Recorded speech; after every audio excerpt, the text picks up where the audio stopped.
Oh my God. Jimmy Butler. Jimmy Butler, man. Oh my God, thank you.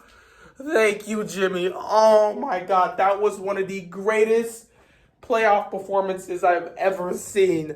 Thank you, Jimmy. Thank you. Thank you. Thank you. Miami's still alive. They're still alive, and they'll be heading back to South Beach for a Game 7 in their house with the chance to go to the NBA Finals. I don't know what else to say, man. Jimmy Butler was sensational, and this was crazy, man. 10 years ago, I was here as a little kid, and I was scared as hell when we were heading into Boston. You know, we were down 3-2. Paul Pierce hits that dagger 3 over LeBron in South Beach, Game 5, and we lose. You have Stephen A. Smith on ESPN talking about, man, these dudes are done. And if they lose, it's Pat Riley's gonna he's gonna freaking change the team. He's gonna cut some guys. He's gonna mix this up. This big three is about to be cut up, man. And he's sitting there talking, man, I got the Celtics winning. I hope the Heat are scared. I hope they're disappointed. I hope they're feeling terrible because they deserve it. He was speaking all sorts of recklessness, and everybody was feeling that sentiment. When Miami was down 3-2, everyone's like, you know, maybe LeBron just ain't it. Maybe LeBron just can't get this right. And what did LeBron do in Game 6? He went into Boston, and he put up his greatest performance of his career. I don't care what else he's done. In my opinion, that was the greatest performance of his career. That was a legacy-defining performance. 45-15-5. Miami forces a Game 7. They win that game, and they head to the NBA Finals, and they end up winning the championship. I was happy as a little kid. Now, here I am, 10 years later, and we're right back at the same scenario. In Game 5 in Miami, Boston just puts out the dagger. They explode in the third quarter, destroy us, and the energy's low, and it feels like this is it for us. We lose at home. Everybody says, that's it. Miami, you're just too old. You can't compete. Boston's a better team. It's over. You're done. You're going to TD Garden to get destroyed, to get blown out. The Celtics will celebrate, and they'll be heading to the NBA Finals. Everybody counted us out. Everybody. Media thought we were done. You have people making segments about the Celtics and Warriors, how they're going to match up in the finals. Draymond said, I believe we're going to play the Celtics. Everyone on TNT believes they're going to play the Celtics. They said Miami ain't got a shot. Hey, they didn't give us a chance to win Game 6. So right now, 10 years later, we're back in that same scenario against the same team with the same exact situation. Down 3-2, heading into Boston, taking on the Celtics, do or die situation. And Jimmy Butler does the same thing. The same thing LeBron did. When I was a kid, I was like, LeBron, please. You're the best player on the planet. I need you to play like the best player on the planet. Take us back to Miami. And LeBron said, I'm going to do that. I'm going to get a little help from D-Wade, and I'm going to do that. And we're going to win that game, and we're going to win Game 7, and we're going to go to the finals, and we're going to win the championship. And he did that. And that's why he finished that by saying it's about damn time. 10 years later, we're heading into Boston. I'm looking at Jimmy and saying, bro, LeBron 10 years ago held it down for us.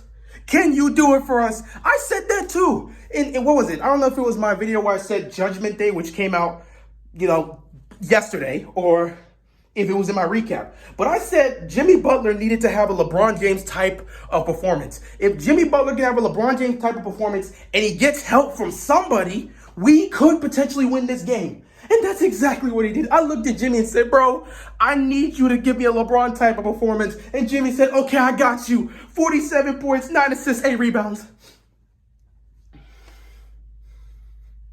We force a Game 7.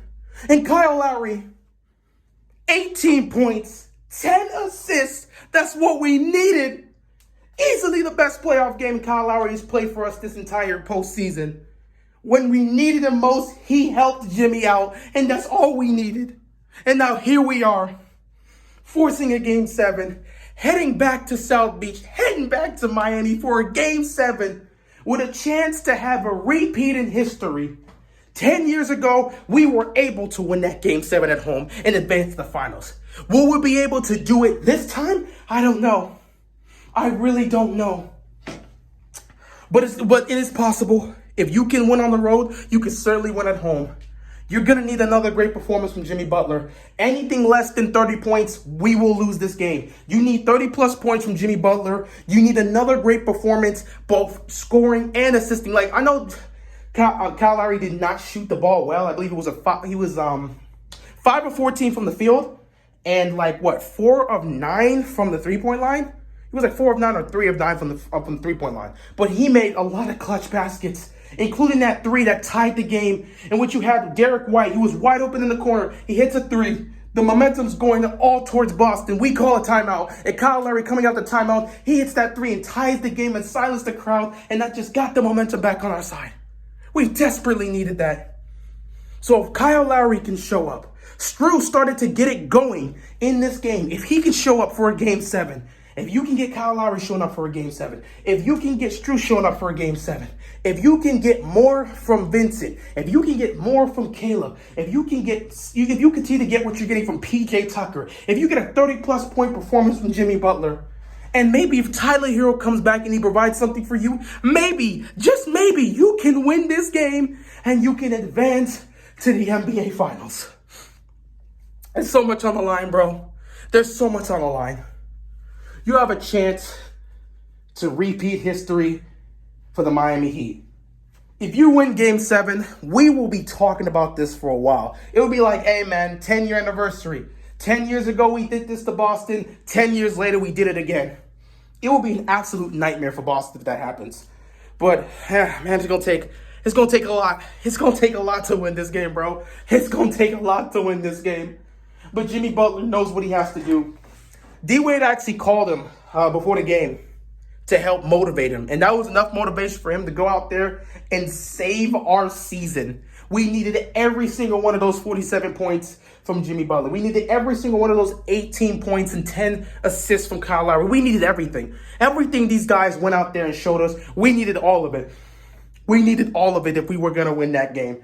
That's a tough environment to play at. These guys are young and they are hungry for a chance to go to the finals. We knew what we needed to do, and we showed up when we needed to. Easily the best game of the series, by far. That was what we expected to get six other games. Well, not 6 other games, but 5 other games for, and hopefully we get that in Game 7. But who knows, man? I'm not going to lie. If Miami ends up blowing out the Celtics, which I don't think is going to happen, but if they blow them out in Game 7, I'm not going to care because Miami will be going to the finals. Now, it'll still be a boring game. I hope it's more competitive like this. This one legit had me concerned. I was just so emotional down the stretch. So when we won it, man, it really felt like we won it. But we will see what happens, man. I'm emotional right now. I got to go to sleep, bro. With that being said, that is all I got. Thank you, Jimmy Butler.